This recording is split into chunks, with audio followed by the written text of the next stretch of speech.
So this video is going to take us one final time through the Sodom and Gomorrah story. You've heard from two different students who have presented about this story. I'd like to present you with one other perspective today. So first of all, why now in the Abraham cycle of what we have seen, why is the story of Sodom and Gomorrah coming now? Right? Why doesn't God choose earlier to destroy the city? Why doesn't God wait till later? What is it that we need to know about Abraham? What is it that God needs to know about Abraham? What is it that Abraham needs to know about God? It could be either one of those things. So what are you thinking? And remember, let me see if I can take you really quickly back to our here's our cycle right here, right? We started with Lech Lecha. We had a famine and a loss of in going down to Egypt, and Abraham gets rid of Sarai. We have separation of Lot. We have Lot's rescue, blessing and covenant of the pieces. We have Hagar's pregnancy and flight. We have covenant of circumcision. We have angels eat and Sarah laughs, and then we have this moment of Sodom and Gomorrah. Why now of all moments of time? Let me just get back to where we're supposed to be. Okay. So, right in the beginning of this story, right in the beginning, we get this word echo, let me go down. And already that actually opens up kind of a window to who the people are, who God is going to be interacting with and seeing, what the people have done, what God's reaction will be. And so, where does this word echo? What does this remind us of? Another moment where God says, let me go down.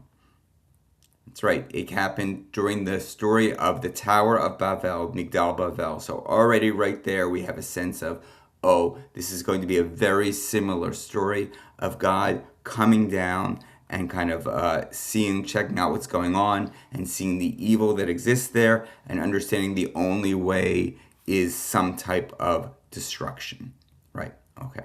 So the story begins right after the interaction with Sarah and the angels, and she laughs and she kind of gets in trouble for laughing, and all of a sudden we get this idea that now Abraham walks with the men or the angels off to view the city of Sodom and Gomorrah. Okay? And by the way, there are 5 cities in total, just so you know that. And we get, by the way, this idea that when we have guests, we shouldn't just invite them in, but as they leave, we should actually accompany them out of the house. We should kind of walk with them as they're leaving, as to show that like we're sad that they're leaving, but that's a way to show respect to guests. But so God asked the following question: should I cover up what I am doing from Abraham? What does this idea mean to you? What is God doing here? What is God asking? Should I cover up what I am doing from Abraham? Let's take a look after you give your answer. Let's take a look at 4 different answers from our Torah commentators, Meforshim. Okay, right. So here's one. Find it on Sefaria by following this sequence. Here's number 2. Find it on Sefaria following this sequence. The first one's from Rashi. This one's from Dad Zikanim. Here's another comment by Chizkuni. Give me the paraphrase that one. And for Or HaChaim, paraphrase that one. And then of the 4, which one do you like best? Okay. Now we want to look at what Reuven Kimmelman, in a beautiful article about Sodom and Gomorrah, which I'm going to refer to a lot in this lecture, asks. So he says the following: Avram's challenge of divine justice, meaning the story of Sodom and Gomorrah, which will be a challenge about show Abraham challenging God, is introduced by God's question: shall I hide from Abraham what I'm going to do? The question itself assumes a degree of intimacy between God and Abraham, meaning that they are pretty close, God and Abraham. In the words of the prophet, God does nothing without having revealed his purpose to his servant, the prophet. So in a way, God is saying, I have actually gone ahead and everything I've done up to now, I've kind of kept Abraham informed. So the question is, should I inform Abraham about this moment as well? And so Kimmelman continues, if Abraham is normally briefed, then the question is whether this should be an exception. Okay, that's idea number one. Alternatively, another idea is that actually God never talks to Abraham about what Abraham's going to do. But at this moment, God says, maybe this is a moment where I do need to let Abraham know what I'm going to do in order to test Abraham's worthiness of the role of really being the father of the Jewish people, of being on the level of like a prophet. So a few questions. Number one, if Abe is normally told things by God, why would God be debating whether God should tell about this particular item, right? Why wouldn't God want to tell Abraham about this particular thing, right? If he's normally told, why should this be the exception? Question number one. Or do you think this is God asking, should I start making Abraham closer to me? Should I welcome Abraham into a new role? Or should he keep on being who he was in the past? So let's imagine that God is saying, this is a moment not where I've always told Abraham what I do, and this is a moment where I'm wondering maybe I shouldn't. Okay, that's idea number one. You just answer that question. Idea number two is I've never, ever, ever really showed Abraham what I'm going to do. This is a moment where I think I might just do that. And so the question is why? Why might this be a moment, not of an exception, but the beginning of something new in the relationship between Abraham and God? Okay, so here we are. God says, should I cover up what I'm doing for Abraham? And actually, we get an answer to why it is that God is kind of having this internal debate, okay? Let's kind of look at what it is, right? This is, we haven't seen this before. God is almost talking to God's self, but we, the reader, know what it is that God is debating, right? God has this debate, should I not? And here is something that God raises, and it's going to kind of help us understand one side or the other, telling us, should I not? Now, we do know actually that God does in the end say, I'm going to show Abraham what's going on. Okay, but here's the reasoning that we get that God is doing a pro and con kind of list here. Okay, and what are those? Let's look at it. Right, it says, since Abraham is to become a great and populous nation, and all the nations of the earth will be blessed through him. Okay, so let's just talk about that. Does that idea right there, Abraham has become a great nation, and all the nations of the earth will be blessed through him. Why would that? What side would that be on? Would that be on the side saying, yes, I need to tell Abraham about this, about Sodom and Gomorrah and what I'm going to do? Or no, I don't want to tell Abraham about that. Okay, let's move on. And then God says, because I have known him in order that Abraham will command his sons and daughters and his house that comes after him to guard the ways of God and to do what is right and just. So does that tell me I should or I shouldn't? What do I put the positive or negative? And in order that God can bring upon Abraham what all the promises that God said to him. So why would knowing about Sodom and Gomorrah allow God to help God bring upon to Abraham all of the promises? Why would not knowing about what happens to Sodom and Gomorrah help God bring about all that God has promised to Abraham? That's a hard question, but see if you can answer that one. Okay, and this is what Reuven Kimmelson says.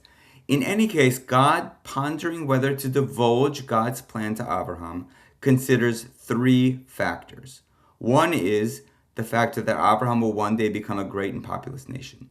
Two is that Abraham will be a conduit, a medium of blessing to all the nations. And number three is he is to instruct his children and his household after him to keep the ways of God by doing what is just and right. Okay? So here's a question. Of these three reasons, which two do we know about already of these three, and which one is new? Here's what Reuven Kimmelman says. The last idea number three, instruct his children, his household after him to keep the ways of God in order by doing what is just and right. That's unique. It is also the sole explanation in Genesis of the election of Abraham. Indeed, it makes God's promise contingent on Abraham's ability to persuade the people who come after him to keep the ways of God, which is defined as doing what is just and right.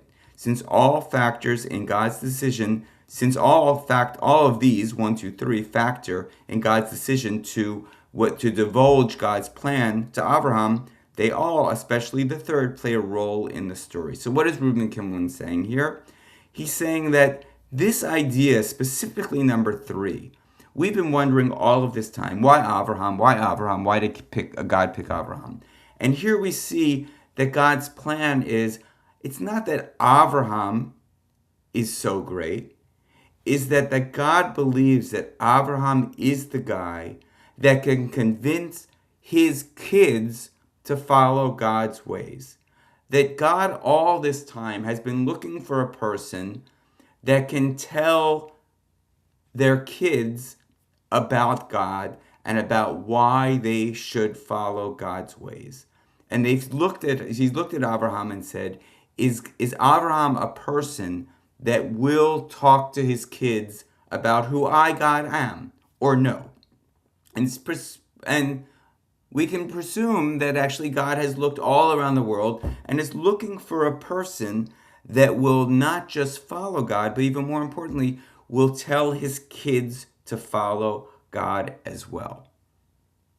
And this kind of comes into play here because God needs someone who's going to tell his kids to follow God because God is just and God is right. And so as God kind of goes ahead and weighs whether God will show Abraham the story of Sodom and Gomorrah and the destruction of that city, which we know will come, God is asking, will what Abraham sees here, will it help Abraham tell my story, the story of God, to Abraham's kids about me being a just and righteous God?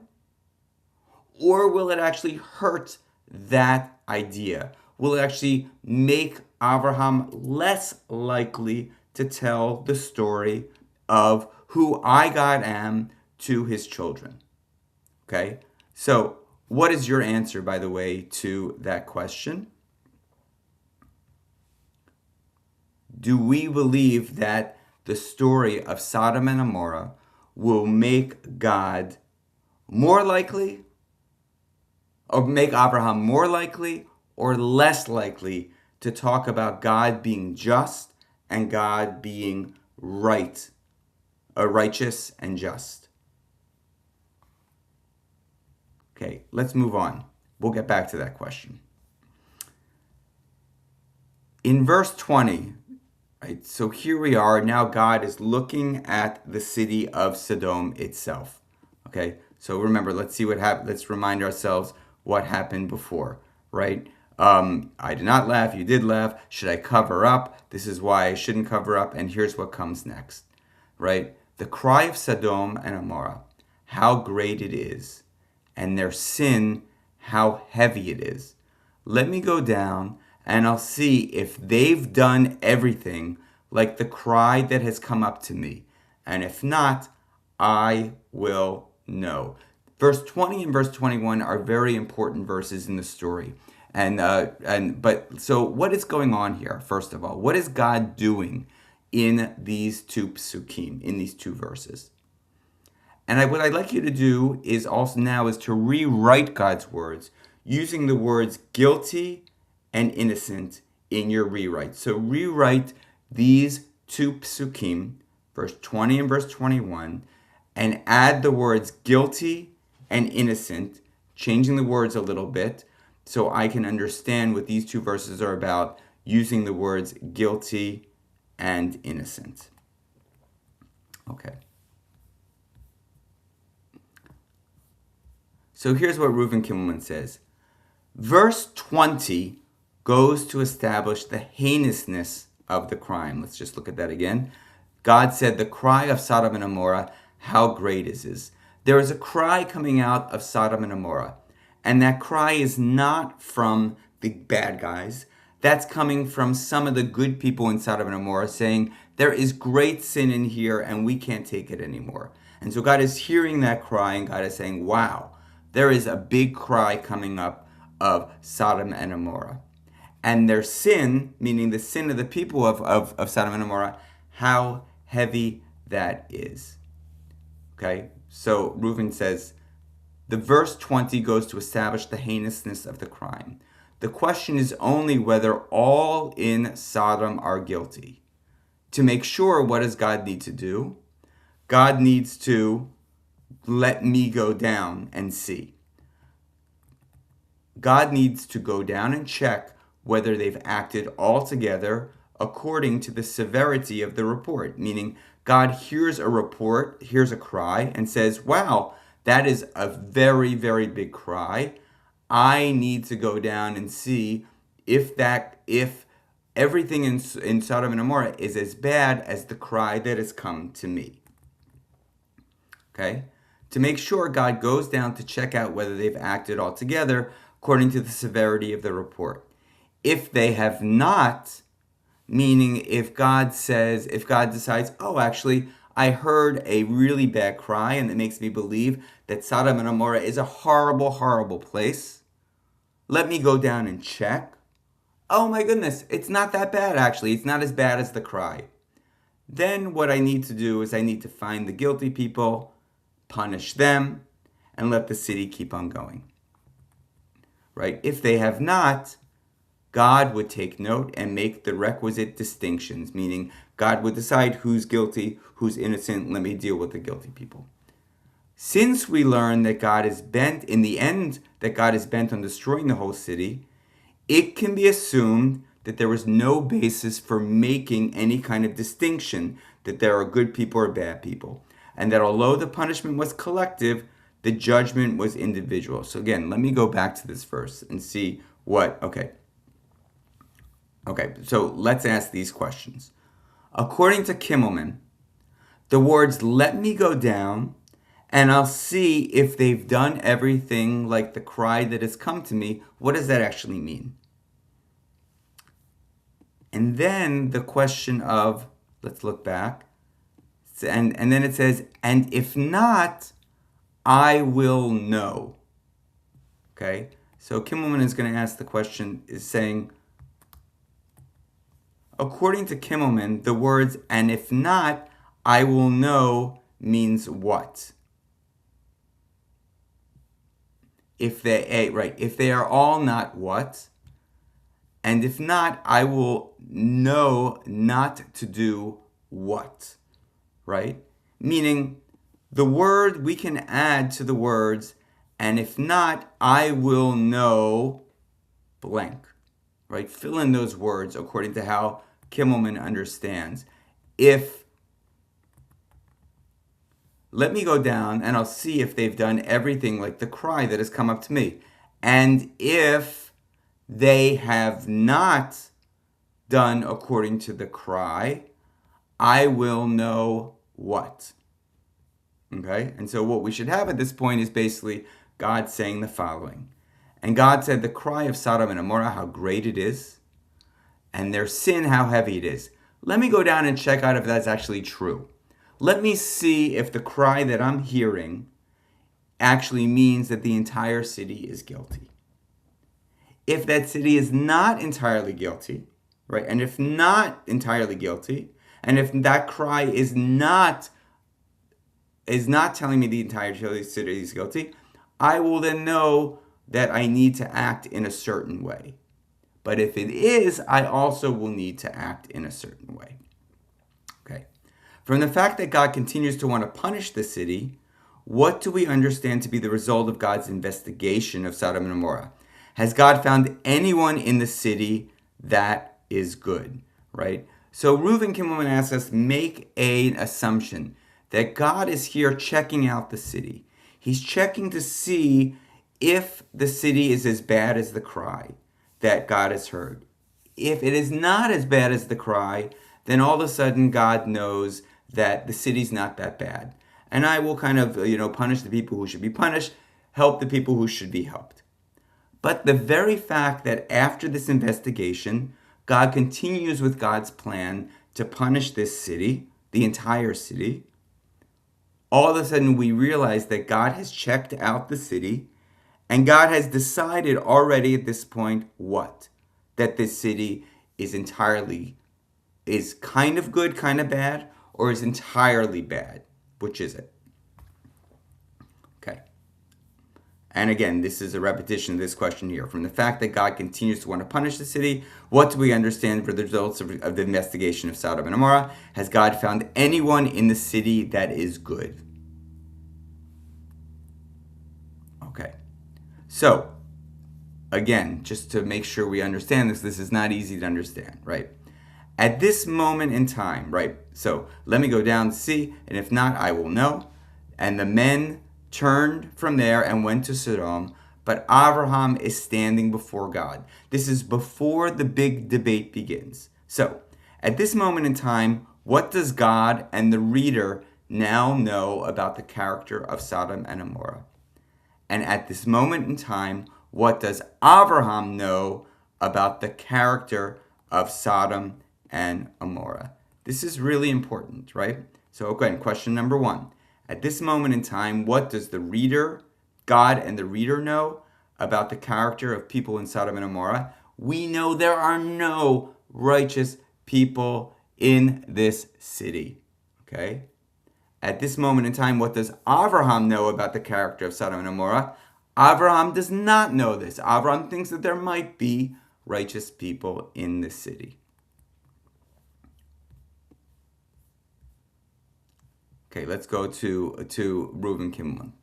Since Abraham's charges God with seeking to sweep away the innocent along with the guilty, we realize that God briefed Abraham only of God's plan to destroy Sodom, and not what God has found out about the absence of any innocent people in the city. The dramatic tension of the episode results precisely because Abraham is ignorant about the true moral nature of Sodom. Abraham believes that actually there could be good people there. Paradoxically, we readers have been taken into God's confidence. God has shown us what Abraham doesn't know, although Abraham has been left in the dark. Accordingly, Abraham presumes the presence of innocent people in the city. Why is this so? Okay, if Abe thinks there are good people in the city, even though through God's investigation the reader has been shown that there are not good people in the city, or at least not enough good people in the city to allow them to be saved, then what might Abraham try to convince God about with regards to this city? And there are two answers of what Abraham could be arguing for, right? What are those two possible things? So answer number 1 is that that Abraham could basically say, God, save the good people and kill the wicked people. There are good people in this city. Save the good people and kill the wicked people. That seems to be right. Punish the bad, don't punish the good. Or Abraham's answer could be, save everyone because there are some good people who are living there. These are the two possible answers. And why do I bring them up? Because we want to see what actually Abraham goes with in this scenario. By the way, what do you think is the more logical to go with? Answer number 1 or answer number 2? Okay, and let's look at what Abraham does go with. Abraham starts and says, will you wipe out the righteous people with the evil people? So of the two approaches, which one does he go with according to the Torah verse above? Is it save the good people and kill the righteous, or is it save everyone because there are good people who live there?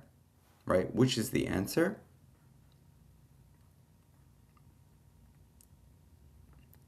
And now what I'd like you to do is look at the next verse, which says, maybe there are 50 righteous people within the city. Will you also wipe out and not sustain the place for the 50 righteous people who are in the city? So of the two approaches, now, which one is he going with according to the circle Torah verse above? Okay? And what I hope you have seen is that there's a change. Oh my goodness. Abraham goes to God, first of all, and says, will you wipe out the righteous people with the evil people? That's answer number one. Don't hurt the good people, just hurt the bad people. But now all of a sudden, Abraham is saying something completely different. Save everyone because there are some good people who are living there. Why the change? Why has, in the course of one verse, Abraham's philosophy of what God should do, or Abraham's understanding of what he believes God should do, has changed in just one verse?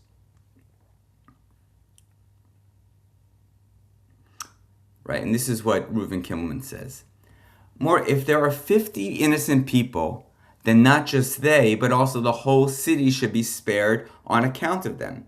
He then goes on to charge God with failing to distinguish between the innocent and the guilty. Shame on you, shall the judge of all the earth not do justice? So Reuven Kimmelman is saying that justice equals everyone gets what they deserve. Mercy equals everyone gets better than they deserve. The question is Abe asking for justice or for mercy? Let's just look for a second. So in this verse right here, okay, and if we kind of understand that definition, justice equals everyone gets what they deserve. Mercy equals everyone gets better than they deserve. So is this Abraham asking for justice or mercy? Will you wipe out the righteous people with the evil people? Is this Abraham asking for justice or for mercy? Okay, so I hope that you see here that there is a change where Abraham first asked for justice, and now Abraham is asking for mercy. Okay, Reuben writes the following. But justice demands that all get their just deserts, meaning the evil people get punished, the righteous people get saved, which does not include sparing the guilty because of the innocent in their midst. Abraham's righteous indignation in confronting God first appears as a way of avoiding a perversion of justice, meaning, God, if you hurt the good people with the bad people, you are not being just. But it turns out that actually what Abraham is really asking for is a request for clemency, is a request for pardon of the entire city, even the guilty people. In actuality, were the guilty people to be spared because of the innocent, there would actually be no distinction between them, right? That actually Abraham is asking for even more than just helping and saving the good. He's asking for the bad to be saved because of the good. This is a question about not justice, but is actually a question about mercy. So let's look, by the way, at this idea. Maybe there are 50 righteous people within the city, betoch ha'ir. Will you wipe out and not sustain the place for the 50 righteous who are in there? So what does the word within the city actually mean? Why are these words included here? What do they add to the requirement of what Abe is looking for in a city for it to be worthy of saving? Why do we add these words, 50 righteous, within the city? And here we get two answers, right? Sarna says the following. If a community can produce a subculture of righteous people, and if they involve themselves within that city trying to change it, then there's hope for that community. But if the righteous are only isolated individuals, meaning one here, one there, one there, one there, some in the city, some outside the city, some in the suburb, who avoid or are barred from being involved in the affairs of the city, there is no hope. Sorry, that's Howard Kushner. That's not Sarner. So within the city, meaning they're kind of like they're a group that you can identify. Look, there are the righteous people in the city. There's a group, and they're not kind of dispersed at all. And then Reuven Kimmelman says, no city tolerating a righteous community in its midst can be all that bad. Moreover, at 50 strong as 50 strong, the righteous community might ultimately prevail. Meaning that a city can't be that bad if they are allowed for the kind of maintaining of that big city. By the way, which of these do you like better as an explanation for those words? Why the words among the city, in the midst of the city, betoch ha'ir, are still there? Okay. Of the four statements below that Abraham says, A, which are requests that ask God to show justice? Which are requests that ask God to show mercy? Okay. 1, 2, 3, 4. Which are God saying, or are Abraham saying, show justice? Which are Abraham's requests to God to show mercy? In God's first statement to Abraham, God says, I am going to show justice. Is God saying, I am going to show justice, or I'm going to show mercy? How do we know? Right? In God's first statement to Abraham in this story, is God saying, I'm going to show mercy, or I'm going to show justice? Okay. And Reuven Kimmelman says, surprisingly, God gives in to Abraham's demand to spare the whole city if there are 50 innocent people functioning there. The ball is now in Abraham's court. Meaning, Abraham has switched from saying, God, I want you to be righteous, to a God, I want you to show mercy. And God agrees. God says, yes, Abraham, I could show mercy like you're saying. I can move from being not just a God of justice to being a God of mercy. Let's see what happens next, right? God says, maybe there are, right? This is the next move. Right? So God says, if I find 50 people within the city of Sodom, then I will lift up, sustain the whole place. And Abraham answers and said, here I've undertaken to speak to God, but I am but dust and ashes. Maybe the righteous people will be missing 5. Will you destroy the entire city for 5? Let's stop there for a second.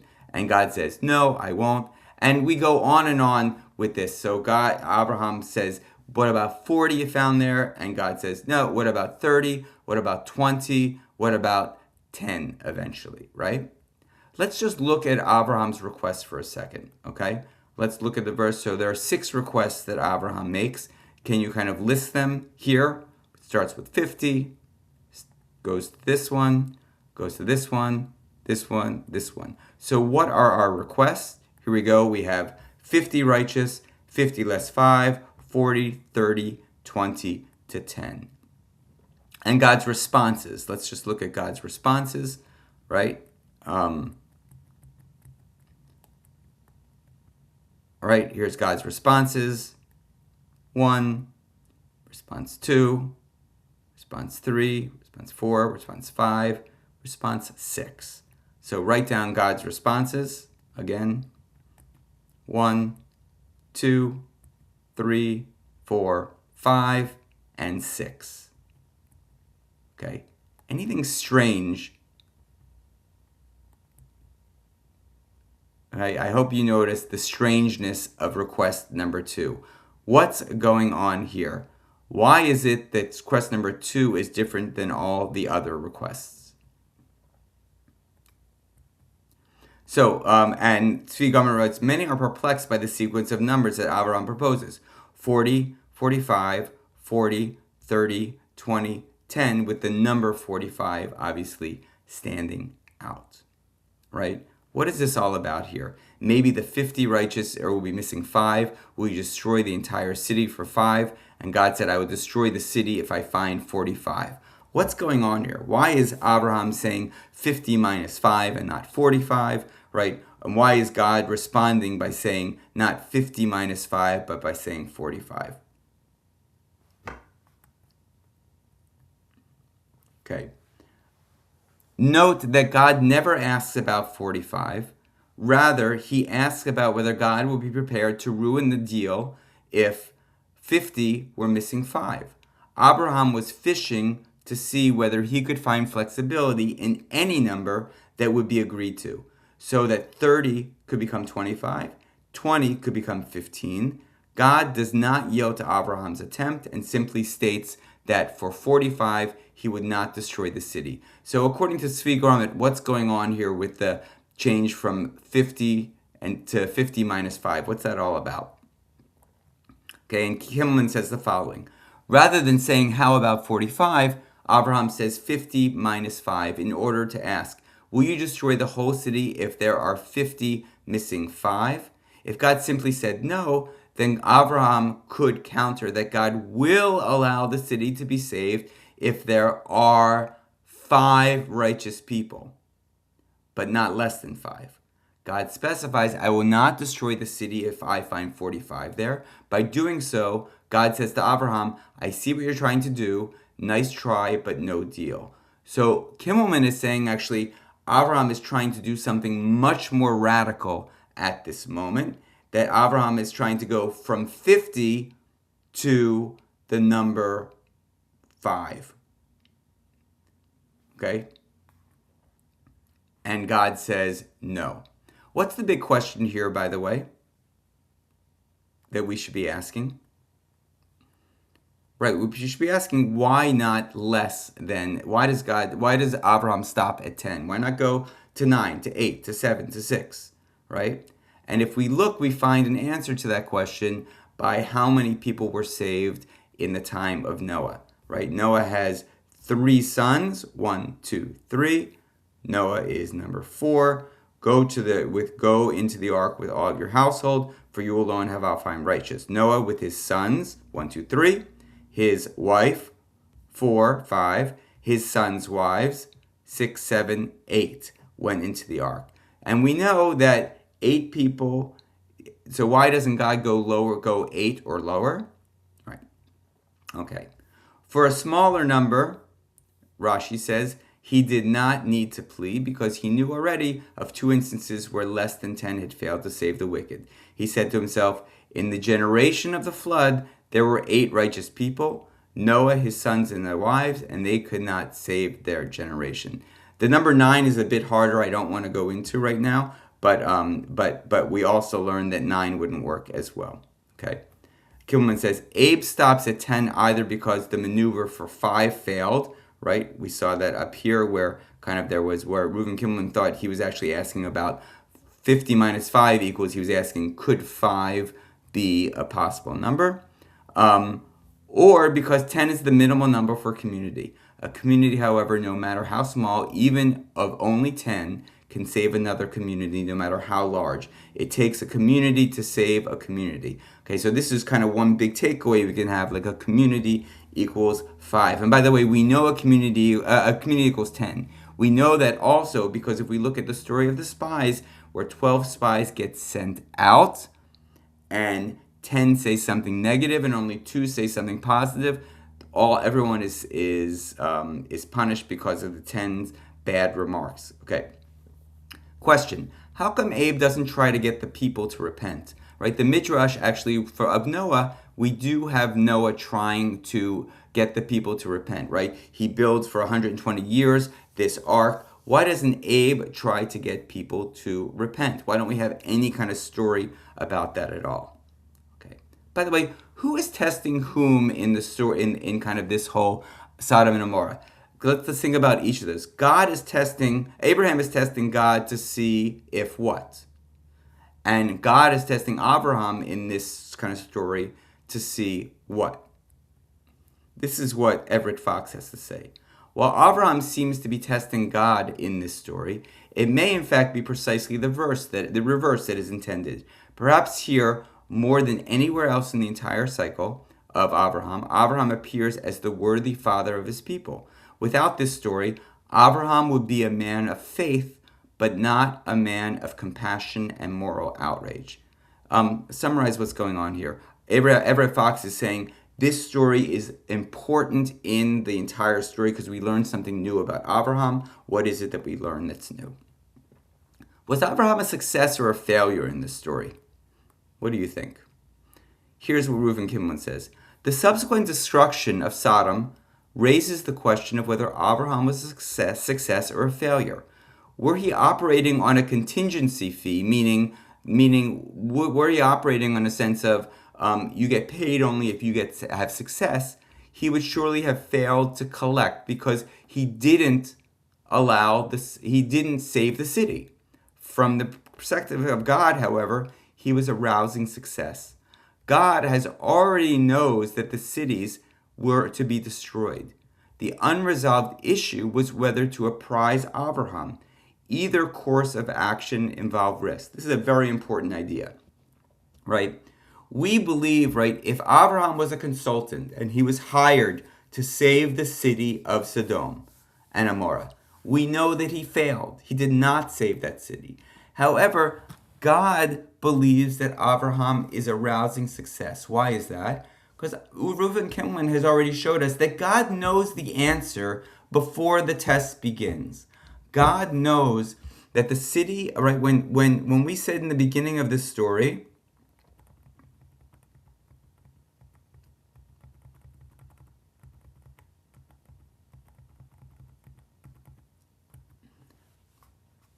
let me go down and I'll see if they've done everything like the cry. If not, I will know.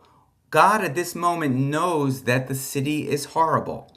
Abraham doesn't know that. Abraham thinks that there might still be good people in this city. And the very fact that Abraham goes and argues with God the entire time means that Abraham is a success. This is what God is looking for.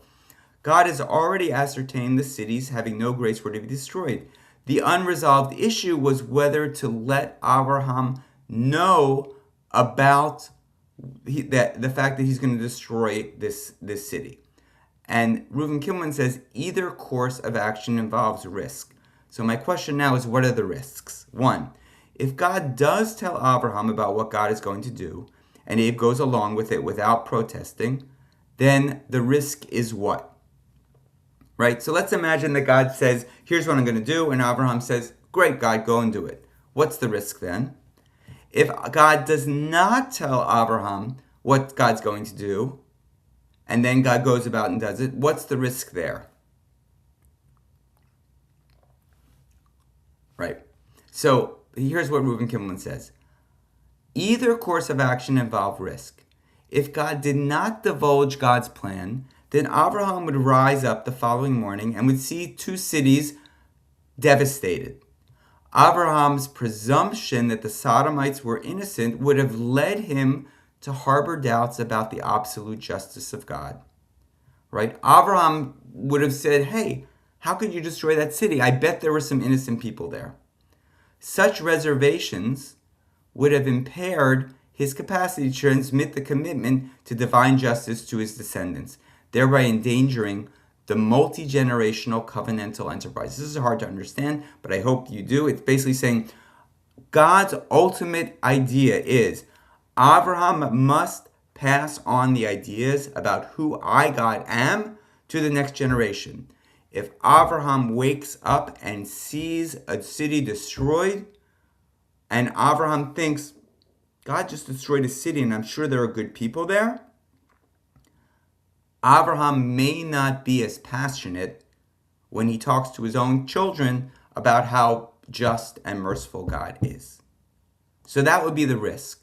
So summarize what's the risk. If God does not tell Abraham about what God is going to do, then according to Kimmelman, the risk is what? But what about this? If God does tell Abraham about what God is going to do, and Abraham says, okay, then according to Kimmelman, here's the risk. The alternative risk in divulging the plan would be to find Abraham posturing conventional piety and deferring to divine authority. Meaning, Abraham's going to say, okay, go for it. For Abraham to proclaim glory to God on the highest in the face of presumed injustice would mark Abraham as soft on injustice. If Abraham follows God and says, God, you know what you're doing. I believe you. Whatever you say is right. Then all of a sudden, we, the reader, are saying, this guy might transmit something about who God is to his kids, but what he's going to transmit is follow God, whatever, do whatever God does, God, right? And us as the reader are going to say, wow, Abraham, all you are is a follower. All you care about is whatever God says. God says what? God says this, and you say, whatever, God, you're always right. I'm always wrong. So if God does tell Abraham, there's a risk that Abraham's just going to be a follower. In a sense, God needs Abraham to worry about justice in order for God to show that God actually is just. So if Abraham just follows along there, that means there's going to be no debating whatsoever. That means the idea that we learn as the reader, wow, God is really just, actually. God looks to see if a city is good or bad. God and God is willing, for the ideas of justice and mercy, God is willing to be flexible. If Abraham says yes at the beginning of this story, then all of a sudden there will never be this moment where we learn about really who God is and how God is bendable when mercy is and justice are at stake. So there's a risk that God does tell the story and Abraham reacts in a different way.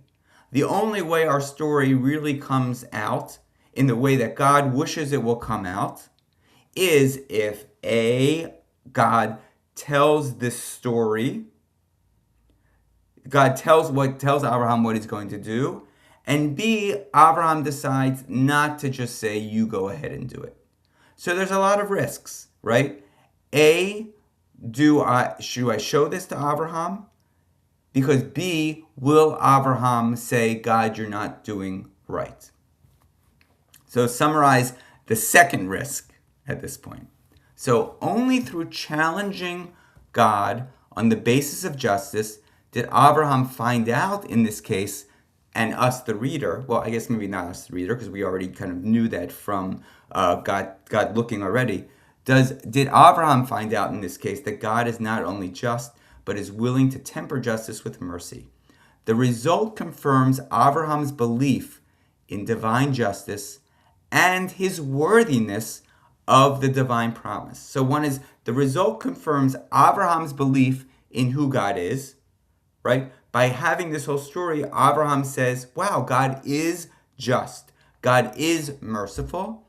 And we as the reader and God as God understand, wow, Abraham is really the kind of guy I want to be the father of the Jewish people.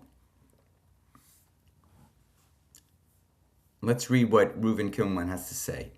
Abraham's dilemma illustrates Paul Tillich's, a Christian theologian, something called the calculus of ultimate concern. This is an idea that Paul Tillich developed, calculus of ultimate concern. Only through the confrontation of one's top two concerns can one ascertain which is ultimate.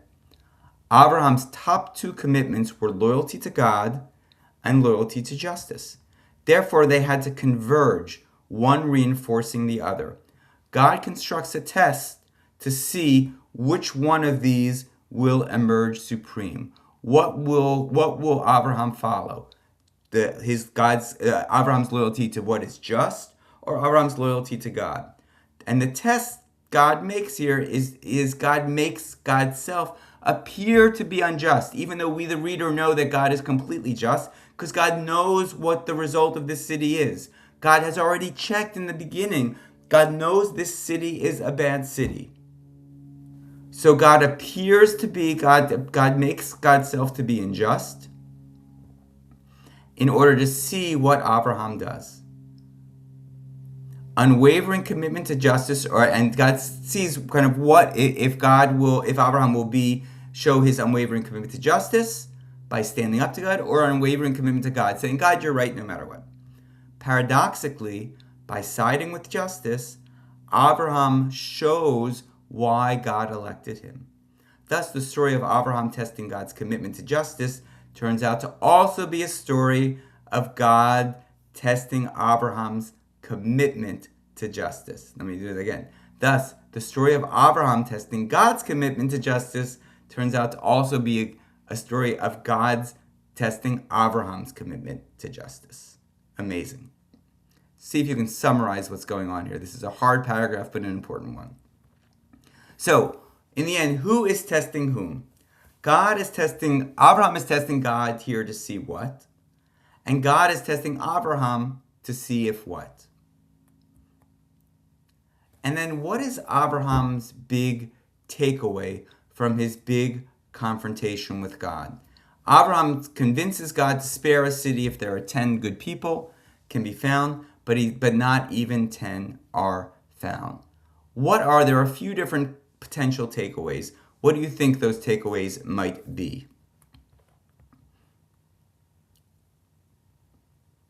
Here are the takeaways that I have, right? One is God is 100% just God. God is 100% committed to justice. Number two, God lets people challenge him and is even willing to adjust what God thinks based upon this challenge. But also there are some dangerous things, right? Because in the end, it didn't work, right? Three, there is no use challenging God. God is always right. Number four, my action did nothing to change the fate of those in Sodom and Gomorrah. Better to not use my energy to try to challenge God in the future. That just doesn't work. There are four potential takeaways. What do you think actually is what do you think is Abraham's takeaway? Okay. Reuven Kimmelman's last comment is as follows. He says, once divine justice has been confirmed, then the binding of Isaac can ensue. Reuven Kimmelman knows about the next story, or two stories down the road, is the greatest story, the story we will have the most trouble with. And he says that we need this story of Sodom and Gomorrah to establish something and establish it once and for all. The idea that God is just and merciful. And that allows us then to go to the story of the binding of Isaac. Why is that? Okay, and now let me go back to the last question, which was really your first question. Sodom and Gomorrah, this story about the destruction of these cities, could have happened anywhere in the Abraham cycle. Why does it happen now? Thanks, everyone.